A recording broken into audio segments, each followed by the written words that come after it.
Akhirnya di situ ya udah Pak Ustadz ini bacain juga, terus minumin. Pas jam 3 sore itu panasnya si Bian badannya terus nggak panas lagi, adem, nggak ngerasa sakit. Pas di situ ya bisa dibilang juga udah sembuh lah, udah sembuh. Akhirnya teman-temannya si Mas Dian yang semalam kejadian itu ngalamin juga, hampirlah ke tempat si rumahnya Dian, Mas Dian. Mana ya ngomong, oh, setelah kalian pulang tuh saya dikejar-kejar lagi katanya. Oh, wah ngeri juga, berarti kita nggak usah pergi malam-malam lah, pulang malam-malam lah katanya. Akhirnya mulai sih pada ketakutan gitu kan, ketakutan.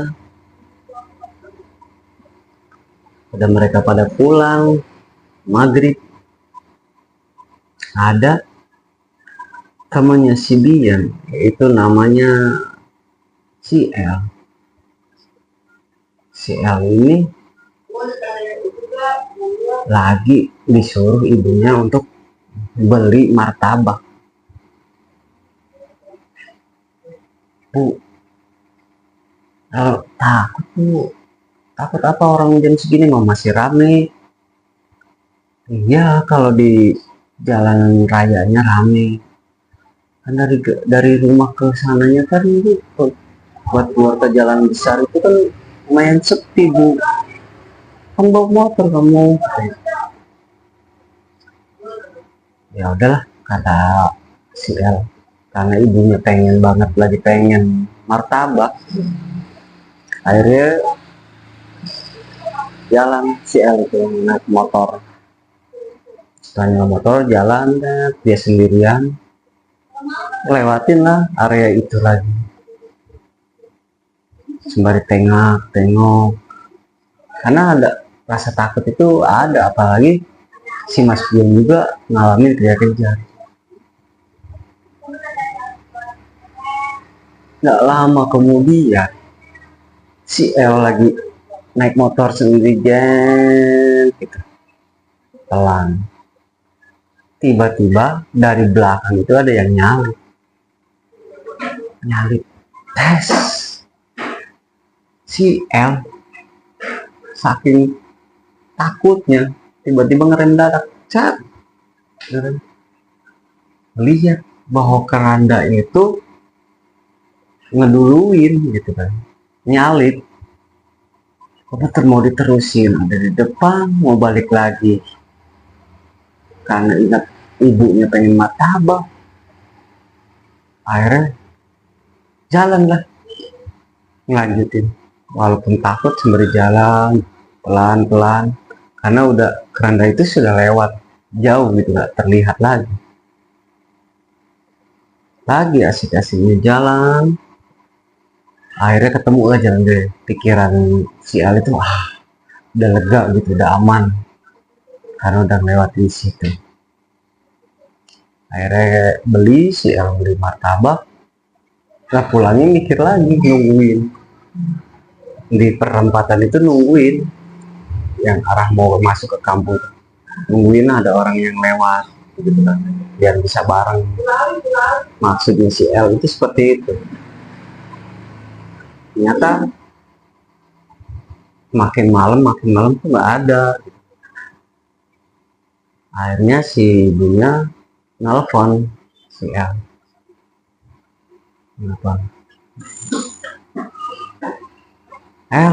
kok lama banget sih katanya, udah beli belum gitu ya martabaknya?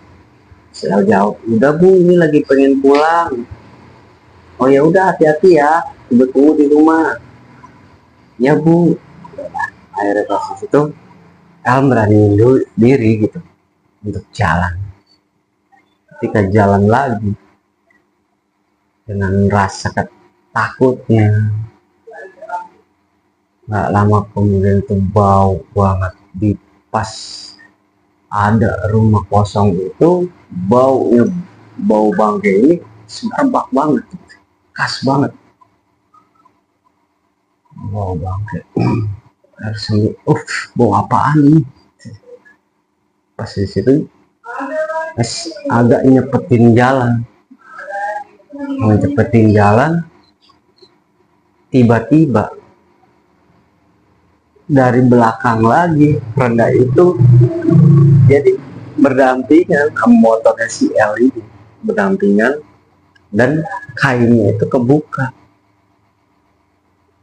Si L sempat noleh gitu begini dan ngelihat isi dalam keranda mayat itu pocong, tapi di pocong mukanya itu udah hancur dan berbau banget. Saking takutnya dia main tancap gas sampai jatuh gitu. Diselokan, kata dia saking ketakutan jatuh selokan, dia lari, motor ditinggal sembari lari, martabak pun ketinggalan gitu. Ketinggalan saking ketakutannya lari, akhirnya nabrak lah itu rombongan bapak-bapak yang habis pulang ngaji. Ada apa? Ada apa? Takut Pak Ustadz. Ngomongnya si L itu terbantah-bantah saking takutnya gitu. Karena jelas-jelas ya teman-teman bisa bayangin gitu, ngeliat keranda mayat terbang terus kainnya kebuka, kan otomatis mayatnya itu kan ada di pocong, terus ngadep kita, aku mukanya hancur, merinding dari bawahnya. Nah pas di situ ada kenapa lagi? Pak Ustadz, tadi saya lihat keranda mayat lagi, tapi kali ini mayatnya kelihatan dan mukanya hancur, bau banget. Waduh, Pak Ustadz akhirnya inisiatif ke bapak-bapak bilang, Pak, gimana nih, kampung kita jadi kayak keteror tentang keranda mayat, sebenarnya apa ini? Ya udah Pak Ustadz, gimana caranya nih? Pak Ustadz itu udah nyari tahu lah. Sering akhirnya bapak-bapak di situ itu sering nungguin di situ. Tapi selang berapa hari itu ya nggak pernah nemuin kalau bapak itu, sampai larut malam itu nggak pernah ngeliat ada yang lewat apa, kan cuma orang lalu lalang satu dua orang yang melintas gitu kan, naik motor. Tapi mereka ya pada biasa aja, nggak ada. Nah, dan ketiga harinya itu akhirnya nyuruh si L sama Mas Dian ini dan teman-temannya untuk lewat situ lagi. Pas lagi lewat lagi, awalnya sih mereka itu nggak mau karena takut, karena di belakangnya ada Pak Ustadz yang ngejamin keselamatan mereka. Akhirnya mereka mau untuk masuk ke area itu saat lagi. Udah masuk ke area situ,